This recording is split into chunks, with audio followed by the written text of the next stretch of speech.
A young man in the prime of his life with the brightest future possible, gunned down in the City of Saints, the Paris of North America, and he didn't have an enemy in the world.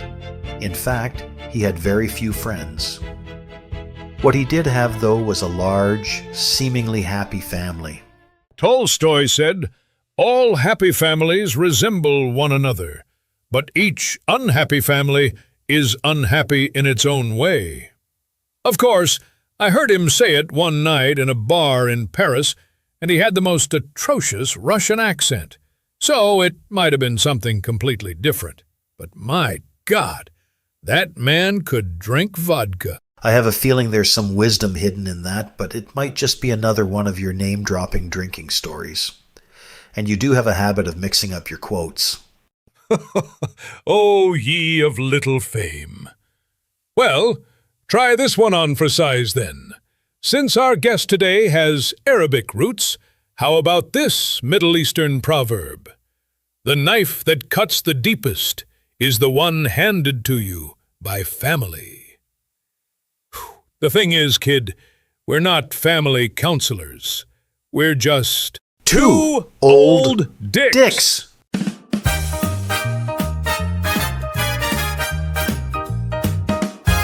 We are two old dicks here to share histories and mysteries. We hope you care.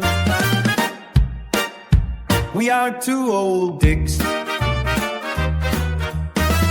and ink and half.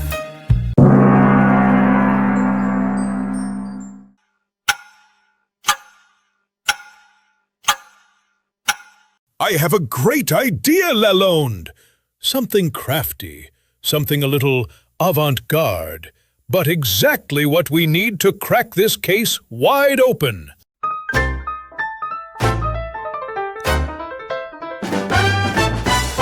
I'm not getting dressed as a woman.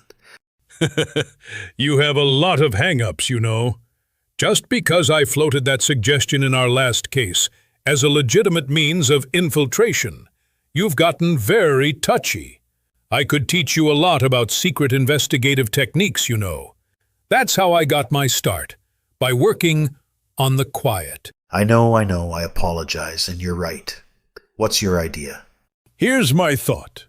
We'll dress like typical Montrealers and go in deep to find out what the buzz on the street is. That is certainly very innovative, but I see three little problems with it. First of all, you don't speak French. Second of all, people in Montreal haven't dressed like that since the 1600s, if they ever did.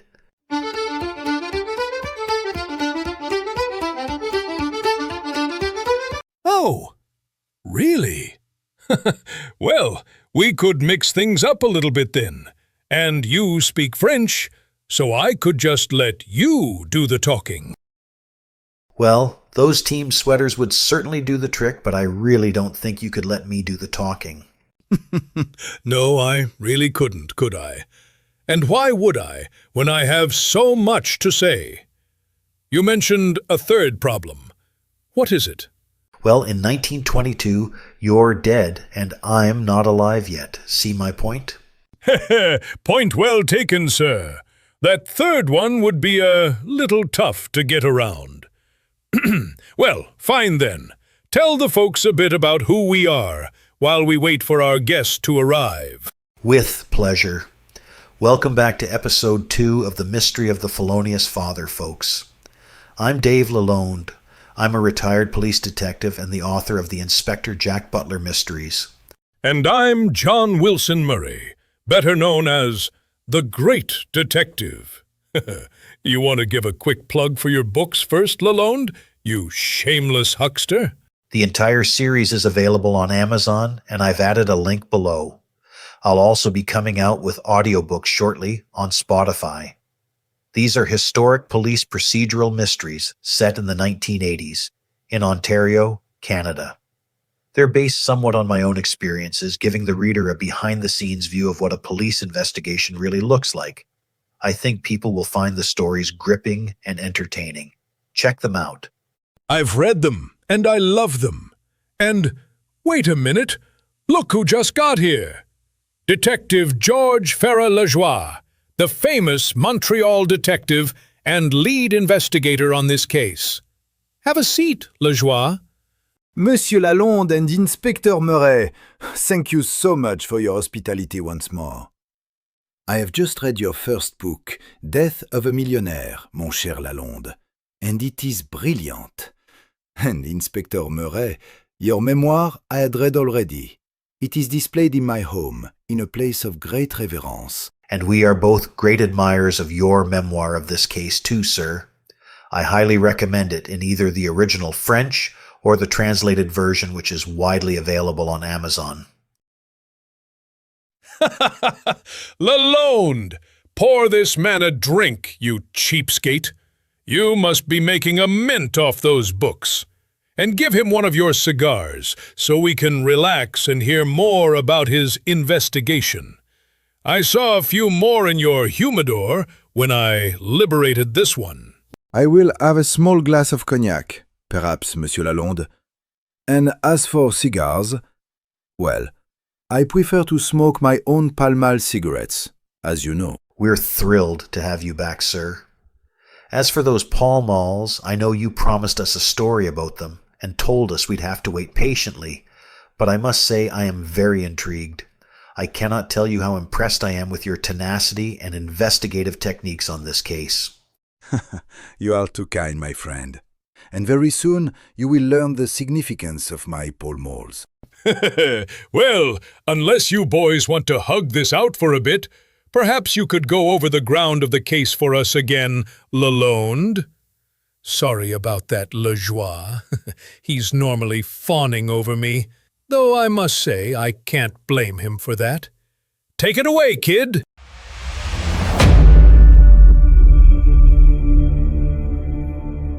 Our case takes place in 1922 in one of the world's premier cities, Montreal, which is in the Canadian province of Quebec. On Saturday, January the 7th, 1922, at 7 a.m., the body of a young man was found outside a Montreal city maintenance shed on the Queen Mary Road near the junction of Snowden Avenue.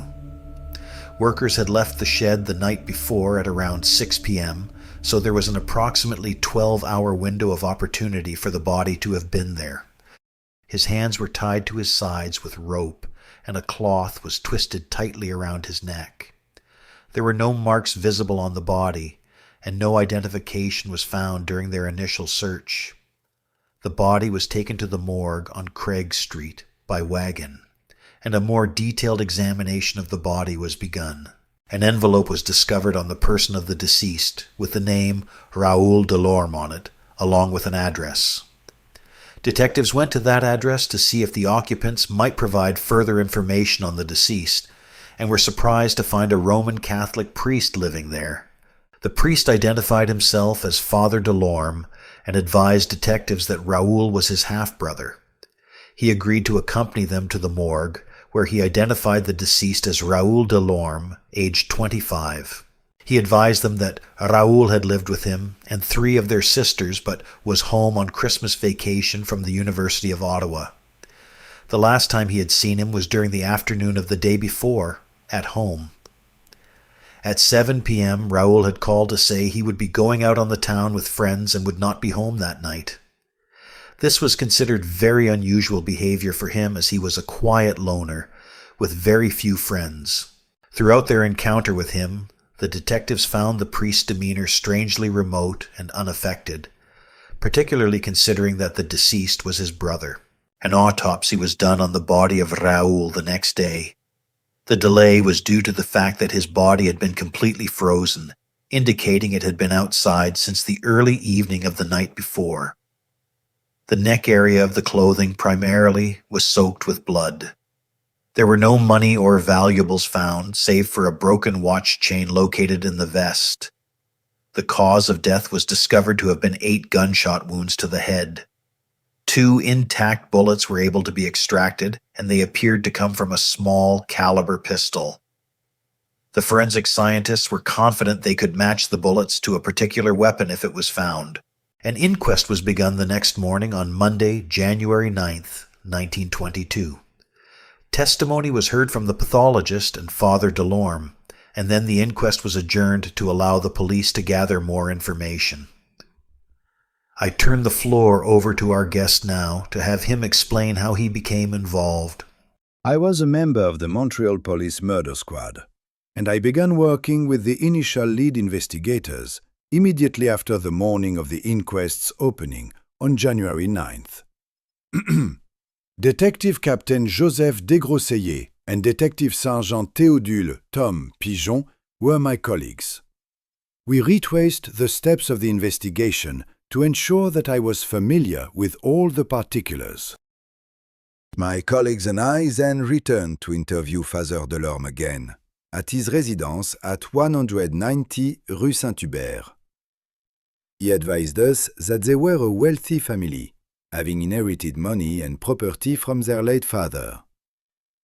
During the interview, I noticed an injury to the wrist of Father Delorme, and he told me it was the result of a recent fall. He advised us that he had given Raoul $20 on the day he was last seen, to supplement a $5 bill that he already had. He also told us that Raoul was carrying a quantity of fake money which he had obtained from the University of Ottawa for use during his business classes. Fascinating. Was there anything you wanted to say at this point, Inspector Murray?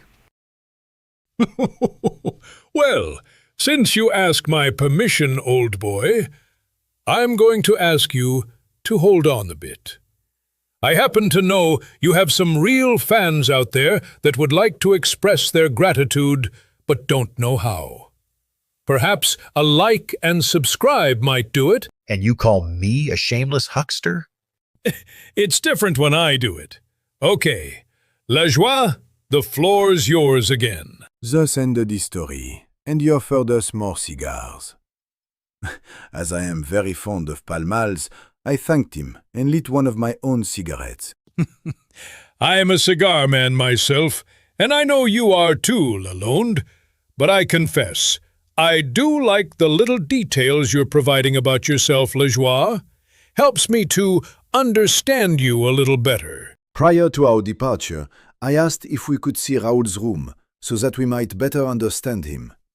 Father Delorme agreed to this cheerfully, and even insisted on our going through the entire house. It was a large home, very sumptuously, though perhaps gaudily decorated. It spoke of the family's wealth. There were 3 floors, as well as a basement and an attached garage. After a brief tour of the main floor, he asked us to go into the basement, which was accessed through a trapdoor in the kitchen. It was an unusual and unexpected place to start. The room contained a large number 7 furnace, a pile of coal, and a window opening onto Saint-Hubert Street. 2 wash tubs stood in the corner, and a communication door led to the neighbor's house, which was directly adjacent.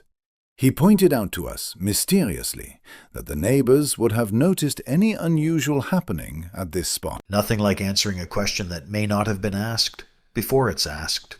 Indeed. I would save that one in my mental bank to investigate later. Quite right, Inspector Murray. We returned upstairs and went to the garage, where we saw the priest's Franklin sedan. The doors were well closed by vertical hinges, and it was important to him for us to notice that there had been no violent entry into the garage. Unsolicited alibis, particularly if they are strategically volunteered like this, are self-serving and unreliable. They can be used as circumstantial evidence to prove a consciousness of guilt. That's something we spoke of in our previous case, Lalonde, the simpering Jim mystery. Remember? I certainly do, and recommend it to anyone who either hasn't seen it before or who would like a refresher on this important legal concept for investigators. They're important for unsolicited alibis and, in particular, false information. You mean lies. You're just too polite to say that. And on that theme, gentlemen, since the priest was chatting away so openly and in such a garrulous manner, I asked him if he kept any firearms in the house. Yes, I have had a revolver since my father's death. All my friends know about it.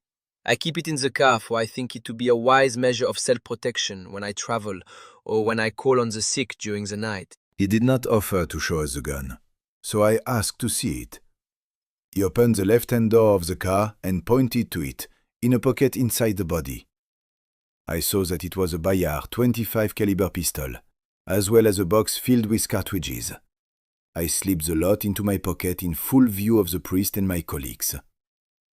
Once more, he made a point of saying that the tenants next door would have noticed anything unusual if it had taken place in the garage. The plot thickens, and since he seems to have made a point of telling friends about the gun previously, there seems no point in denying it now. That is a rather small caliber pistol, not a revolver, as he says, I might add. Do I recall correctly that the victim was killed with such a bullet? You certainly do, Inspector. As for him describing the gun as a revolver, prior to my seeing it was an automatic pistol, that may be partially because of the common reference to such weapons as revolvers by those unfamiliar with them, or it may well mean something else. I've researched the law in Montreal at that time with respect to firearms. Essentially, a permit to carry could be issued by the chief of police. I find the suggestion that he would need it for protection while driving around the city rather dubious, though. The dangers of the city generally do not extend to members of Father Delorme's profession or class.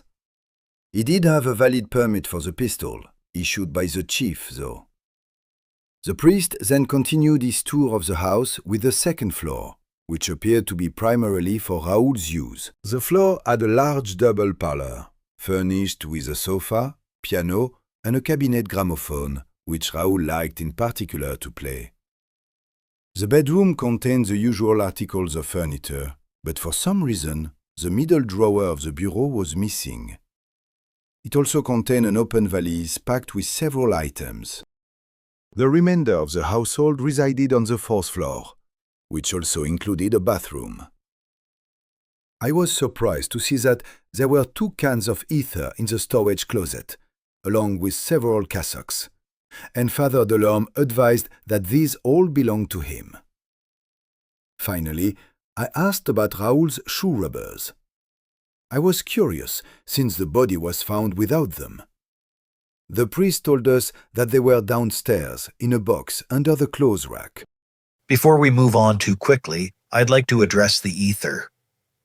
If you've watched the Simpering Jim mystery, you may recall that it can be used recreationally, as it creates a sense of euphoria. There is another use a homeowner might put it to, though, and that is as a cleaner. I don't know, let's say, blood, maybe? No, it wouldn't be particularly effective with blood. Grease, perhaps, but attempting to clean blood would be met with disappointment. Please continue, Detective Lajoie. I was shown 2 pairs of rubbers, and I asked Father Delorme whether they were his or Raoul's, and he advised me he did not know. I asked him to try on both, and it was clear they did not fit. I decided to seize both pairs, advising him I would be taking them to headquarters. This seemed to make him uneasy. Of what importance do you think they are? I am taking them in the best interest of the case. There you go. How do you like them tomatoes, Father Delorme? The uncertainty of that seizure might be troubling for anyone, but particularly someone who is trying to outthink the police. We returned to Father Delorme's study, where he once again offered us cigars, and I declined, again advising that I preferred my Pall Mall cigarettes. I inquired further into the subject of the pistol that I had seized, asking again how long he had possessed it. Since my father's death, that is, since 1916. Did you ever use it? Yes, once, last summer, whilst traveling with Raoul on our way to the United States, I fired to frighten a dog which was barking and made Raoul uneasy. I must say that Raoul was rather timid. He's certainly painting a picture of Raoul and his character. As for the pistol, I have a feeling there is much more to come on that in your investigation. Of that you can be sure, Monsieur Lalonde. What followed was that I asked the priest for a detailed account of his activities the day prior to the murder, which he provided and are essentially as we have already heard.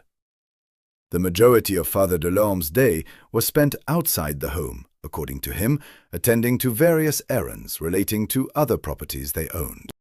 I've seen the detailed listing of these in your memoir, and I must again compliment you on the quality of your work. This is the same sort of thing that would have been done in my time.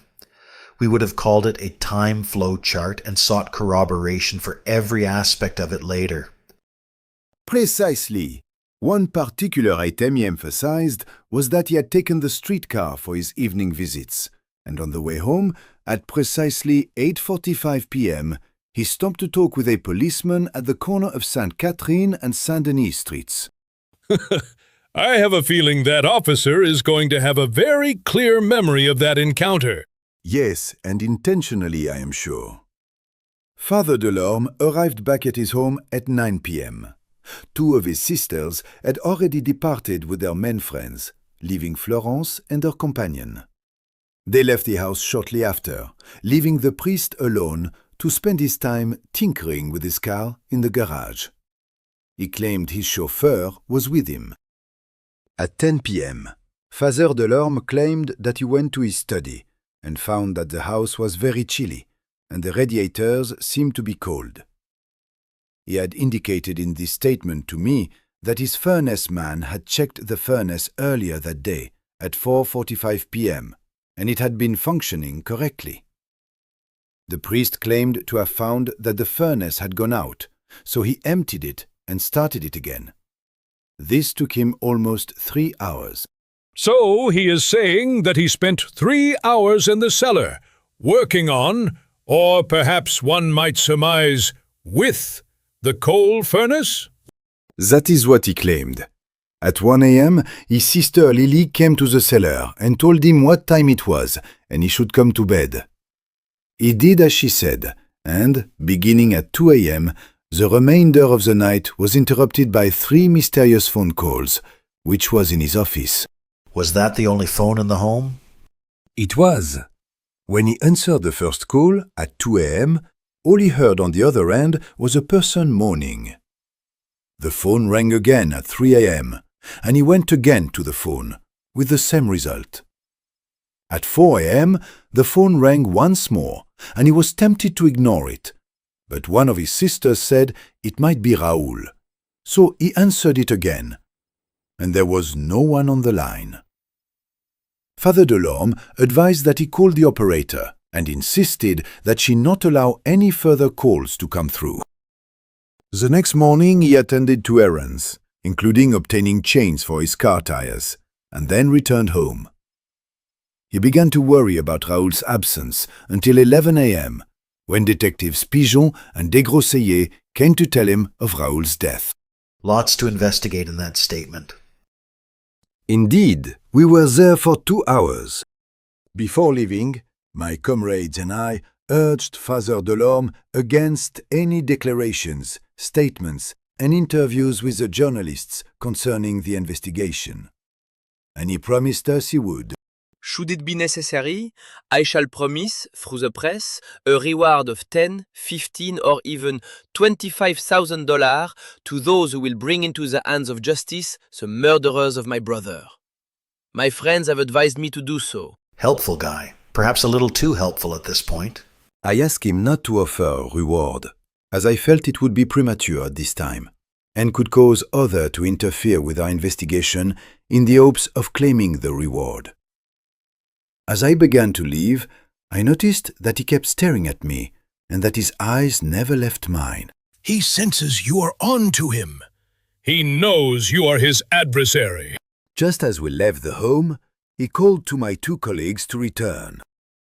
I do not like this man's face. Why? We consider Lajoie one of our good men. I read in his eyes, and I saw 2 things. He does not practice any religion, and he must be fond of flirting. Good grief. What a presumptuous and awkward attempt to divide and conquer. He is a shameless manipulator and reveals much of himself in this. I must assume that he has that old-world prejudicial belief that because you have Syrian ancestry, the French-Canadian detectives will be on his side. Moreover, one's ancestry precludes religion and predisposes one to immorality with women. Very crass. In today's terms, we would call him a backwoods clown. A hog in a silk waistcoat is still a hog. I trust I got that quote exactly, didn't I, Lalonde? You did, Inspector Murray. There is one other thing I should add before we move on. It was something my colleague Detective Pigeon recalled. He told me this after the odd comments made by Father Delorme. On the morning of the murder, when we went to notify Father Delorme, I noticed that 2 bed sheets were draped over the baluster on the first floor, drying. Curious. We had scarcely returned to headquarters and had not even had time to think when we were called by Chief Octave Turgeon of the Côte Saint-Michel police. Côte Saint-Michel is a small, rural community just to the east of Montreal. He called me on the telephone to say that he had found the cap next to a reddish pool on the road, which he thought was blood. So, back to the auto and on to Côte Saint-Michel for us. A light snow had fallen by the time we arrived, and after 1.5 hours' efforts, we were forced to admit our search was in vain for now. We determined to return the next day, when the light would help us. Before we left, Chief Turgeon gave me the cap. It was made of thick grey cloth, the kind used by chauffeurs and lumbermen, with an unsewn iron grey lining. I noticed what appeared to be a blood stain on the front. To my eyes, it did not appear to be the type of cap a fashionable young Montreal gentleman would wear. Nevertheless, and despite the lateness of the hour, we went to Father Delorme's home to show him. I bought him this cap 2 or 3 years ago, and on the morning of his disappearance, he asked his sister Florence to sew up the lining. No, this is not his. Raoul's cap had a black lining. Florence, you must be wrong. Moreover, the lining of this cap is so dirty.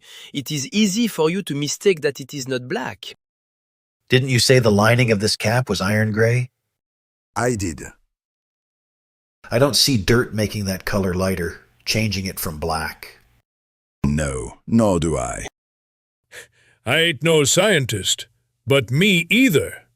Looks like that blows the priest's attempt to claim this was his brother's out of the water. These are the cap and lining, all right? I recognize them perfectly. Yes, I recognize them perfectly. Great witness. Yes, very conveniently so. When we told Father Delorme that the cap had been found near a possible pool of blood, he was positively filled with pleasure. This must be where the murder was committed. You have here an excellent clue. The other sisters were summoned for their thoughts on the cap as well. They also agreed with Father Delorme. Imagine that. Weird arrangement. Indeed. As for the cap, we considered it to be a ruse set by the killer, and that, essentially, was the end of my first day on the case. The following day, the coroner, Dr. McMahon, opened the inquest again. It was now 3 days since the body had been discovered, and much had happened. Father Delorme was again called to the stand to provide testimony. He added the following facts to what we already knew. He was the sole executor of his father's estate. His father had died in 1916, leaving a considerable sum of $185,000 to his children. In today's terms, that would amount to almost $4 million. And without jumping ahead too much, I believe that was largely tied up in rental properties that provided regular income. I can't help but notice that he left nothing to his wife, so perhaps that explains why she was now living with her sister and Father Delorme was giving her a paltry sum. I wonder what the story is there. Interesting indeed, and your assessment is correct, Monsieur Lalonde. The priest then advised that of all the children, it was his brother Raoul who was most favorably endowed. He had an annual income of $10,000. That's almost $200,000 in today's terms, and with an income tax rate of less than 10% in those days, that's a sizable chunk for a young man. Presumably, this would also explain why the entire second floor of the family home was occupied by Raoul.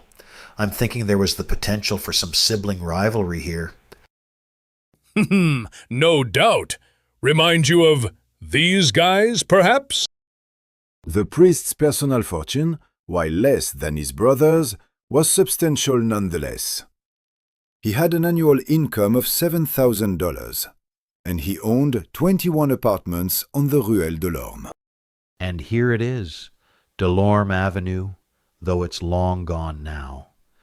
It was in one of the oldest parts of Montreal, right behind where Delorme himself lived. The contrast between the two locations was striking, though. Delorme Avenue was very much a typical lower working class neighborhood in the city.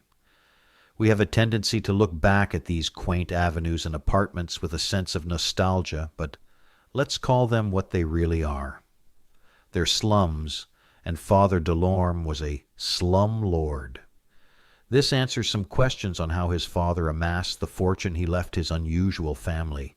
The priest, at the current time, was the administrator of the estate for Raoul, Florence, and Lily. These three, you may recall, are actually half-siblings of Father Delorme. The same father, but a different mother. His full sisters, Rosa and Claudia, were their own administrators. Claudia was married to Adélard Tétrault, and they lived elsewhere in Montreal. It is well to tuck their names into your mind, because they will play a very interesting role later on. Very interesting. I'm intrigued. Me too! Can you give us a hint? Inspector Murray, you are quite the character. Yes, your hint is that Tétrault is a notary, but that is all that I will say on that for now. So, Father Delorme essentially holds the purse strings and keeps the books of account for the most sizable portion of the large estate. Yes, and there is more. On being asked by the coroner, the priest said that at the end of December, he had made him take up a $25,000 life insurance policy from the Sauvegarde Life Insurance Company of Montreal. Father Delorme had paid for the premium personally. The amount he paid was $736.25 by check. This was to be the first of 20 installments. And again, that is a lot of money in today's terms. Almost $15,000 per premium for a potential payout of $500,000. Not the kind of money I had, I assure you. As we near the end of this day's sitting of the inquest, Father Delorme provided us with 2 samples of the false University of Ottawa money he alleged that Raoul had been carrying. He also provided the press with copies. Thoughtful guy. Certainly a man who was trying to think everything through, for everyone. Dr. McMahon then adjourned the inquest for another 8 days. As soon as the inquest was adjourned, we drove out to Côte-Saint-Michel again, to make another attempt to locate the pool of blood that had been reportedly found near the cap, which Father Delorme and his sisters told us belonged to Raoul. With the assistance of Chief Turgeon and the light of day, we were able to find it. We gently removed the freshly fallen snow to reveal the red pool. I filled a large container with the substance, intending to bring it to Dr. Wilfrid Derome for analysis. I must say here that the puddle puzzled me greatly. And why was that? We had the opportunity to speak directly with the man who had found the cap, Ambroise Gravel. By his indications, the cap had been located more than 200 feet away from the red pool, and to the left. Moreover, the cap was very lightly stained, on the upper part of the visor only. Did he see the puddle when he found the cap? No, he did not. And the finder of the red puddle, a Monsieur Joseph Desjardins, who saw the puddle, did not see the cap. This is an excellent example of cross-referencing and verifying information from the primary source. I commend you on this excellent investigative procedure. You are not jumping to conclusions. Mais non, Monsieur Lalonde, and thank you. Further, I asked Desjardins for a description of the puddle on the ice before the snow had fallen. This is how he described it. The puddle was circular and its diameter covered 2 feet. In the center was a cavity, and it seemed to me as if the liquid had been thrown there and spread all around. In my humble opinion, the red substance seemed to have frozen on the ice before penetrating it. Great description. And it's worth pointing out here that you don't have to be an expert witness to testify to things which are conclusions that an ordinary person can make, providing it is that they made the observations personally, and their description is essentially a precise way of describing an impression. In other words, you do not need to be a blood spatter analyst with their technical jargon to know what a puddle of spilled milk looks like. What is a blood spatter analyst? And would they cry over that spilled milk? Ha! Funny guy. And never mind about the analyst, that's years away still. Can you sum up your thoughts on the cap and the puddle for us, detective? In all frankness, I could find no logical explanation for it, and was forced to conclude that the murderer was using this as an attempt to throw us off the scent. We returned to Montreal, where I turned the sample from the puddle over to Dr. Derome for his analysis. From there, we proceeded directly to the office of Chief of Detectives Lepage and made our report. Have you formed any opinion, or do you suspect anyone? The murderer of Raoul Delorme can only be a person who would gain by his disappearance. I see no one else to answer this description besides Father Adélard Delorme. Thunderation! You give it to a man raw, don't you, Lejoie? Is there any other way to answer an honest question than with the unadulterated truth, mon inspecteur? And how was that received? I could tell that this statement impressed the chief and my comrades very strongly. No shh. I mean, you don't say. We decided to visit Father Delorme again at his home. We knew he would be there because he had said during the inquest that morning that his office hours were between 6 and 7 p.m. We arrived at 6 o'clock precisely. He greeted us with his usual courtesy, opening the door and ushering us into the office, not forgetting to offer cigars. I refused and lit a Pall Mall instead. Well, what's the news? Have they finished analyzing the blood? I am very anxious to know the result, for if it is found that this puddle was human blood, BB will be okay. BB? Oh my goodness! He must be naming his accomplice! BB is an old-fashioned French-Canadian expression for yours truly, roughly speaking. It has a light connotation. Exactly, Monsieur Lalonde. Though there was nothing light about this moment. Do you, perchance, have a copy of your father's will? It is in the hands of Notary Bélanger. Raoul's property was valued at some $65,000 when father died. He also received a cash legacy of $1,000 free of all charges. As for me, I only received $22,000 worth of property, together with several obligations. Father Delorme told us that he personally had had to settle the debts of the estate, which ran up to $16,000, as well as pay for the funeral, which was another $2,500. On top of that, he was required to pay a minimum of $50 per month out of his own in money to his stepmother, and more if she requested it. As a result, his annual income was only $6,000, compared to Raoul's, which was $10,000. Sounds like he wasn't too happy about that. That was immediately apparent, but he wanted to emphasize his power over the others nonetheless. They can do nothing without my consent. I am the daddy of the household. I give them all they need, but they must ask for it. Creepy! Daddy? Yick. You got it. Did he say anything else about their family situation or his relationship with Raoul?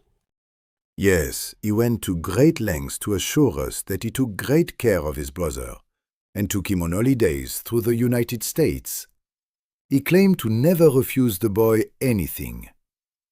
Then, the previous February, Raoul had fallen ill in Ottawa.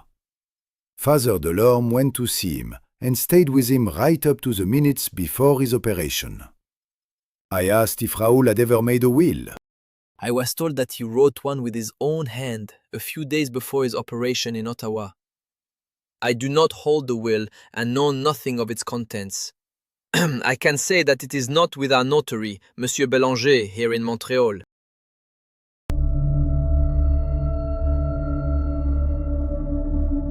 I don't believe him. I think he knows where that will is, and exactly what's in it.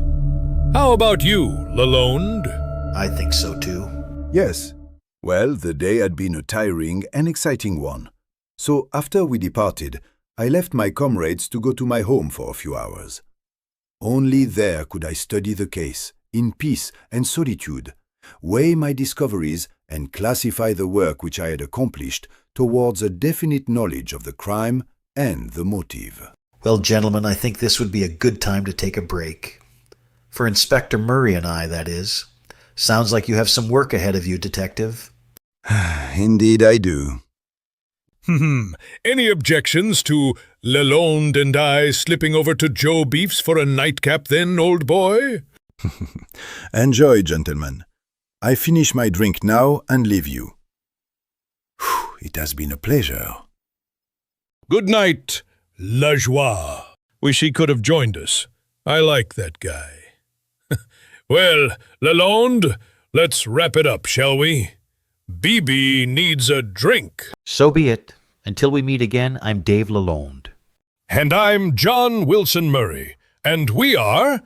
Two Old Dicks.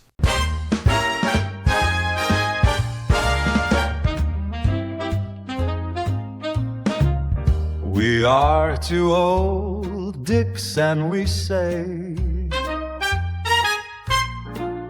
goodbye to all until next day, when we will share the tricks we know and how the clues began to glow.